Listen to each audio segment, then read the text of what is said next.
Barometer report, as we understand, has also named the presidency as one of the perceived places where corruption is highest. So what's the government's take on this latest development that we are learning of? Joining me now is Alfred Tua-Yeboah, Deputy Attorney General. Thank you so much, sir, for your time. So it appears that the presidency is not left out of this.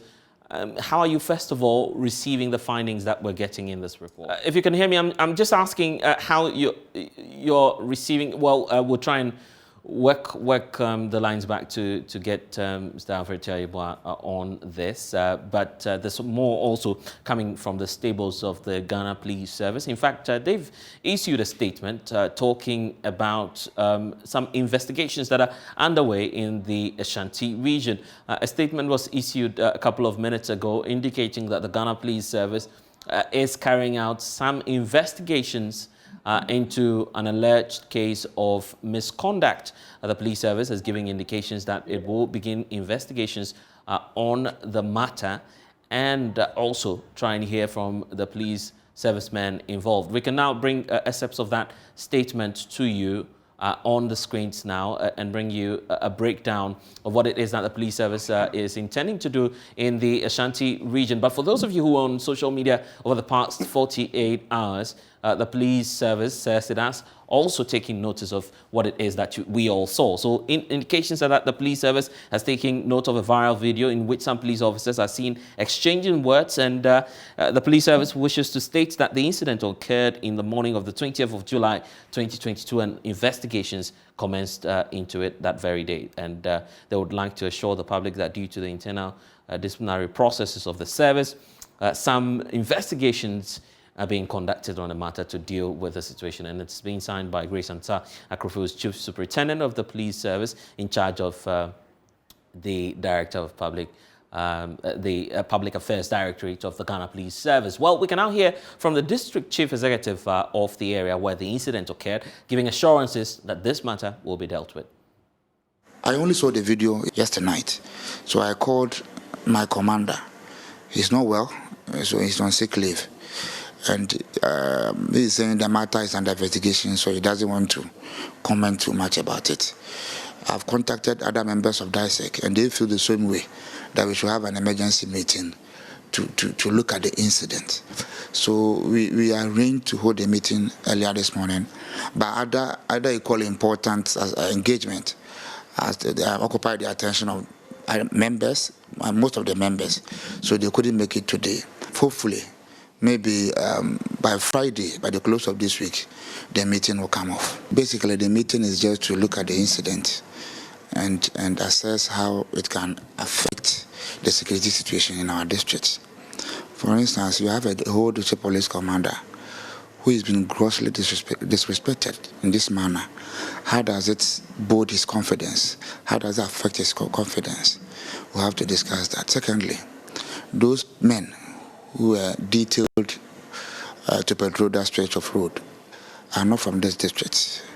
It was from a collaboration between the DISEC and the Regional Police Command. So they are from the FPU who are stationed there to patrol the road.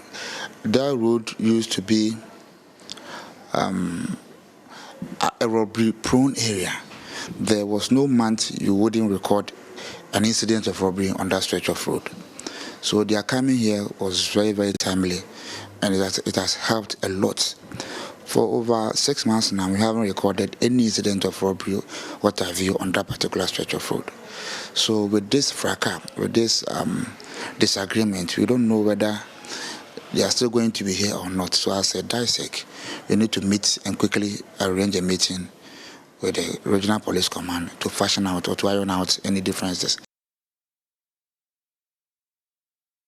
Well, let's get the latest from the Ashanti region. Ohiming TV is joining us now. Ohiming, so there you have it, the District Chief Executive providing us some level of clarity as to what may have led to this incident. What more do we know about this alleged act of misconduct on the part of the police service personnel? Yes, for now, information on the incident seems to be scanty, but I've managed to pick some details from eyewitnesses who witnessed the incident. Though I cannot independently verify the claims by these eyewitnesses, but they seem to have collaborated, in that orderly manner as to what transpired on the 20th of this month when the district police commander for Achuma Kwangoma, Superintendent Albert Kwanzaa, returned to a spot near Achuma Dida, and spoke to the former police personnel team there, asked them to move away from a spot which he described as accident prone. And later he returned to Yabe, where the team had moved to interact with them again. This time around, first he was in his private vehicle, but this time around he returned in the District Police Command's operational vehicle, accompanied by 2 other officers. And we are told that a struggle ensued between him and Corporal Boache, who is seen in the viral video, and as he appears to disrespect the orders of the district police commander.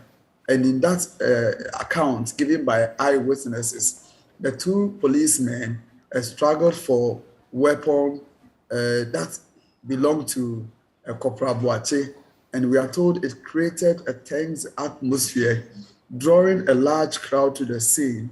And the eyewitnesses I spoke to did collaborate that at a point they were afraid that the weapon or the AK-47 could accidentally fire into the crowd. But it took some intervention, for instance, from the assemblyman for Yabe to intervene, and later the district police commander left at the scene. So for the residents in the communities or the district, they are aware that this incident happened, and they did actually witness the incident. But the district chief executive, Prince Kakari, has indicated that yes, they need the district police commander as well as the former police unit team who have been in the area for almost 1 year, providing security and ensuring that especially armed robbery incidents that used to be very rampant on the Achima, Fuase, Afrancho, and the Yabi Road has reduced drastically. So for them, DISEC will be meeting in an emergency meeting. They were supposed to have met today, but due to some unforeseen circumstances, the meeting has been scheduled for Friday to discuss the issue as quick as possible to bring finality to security concerns in the area.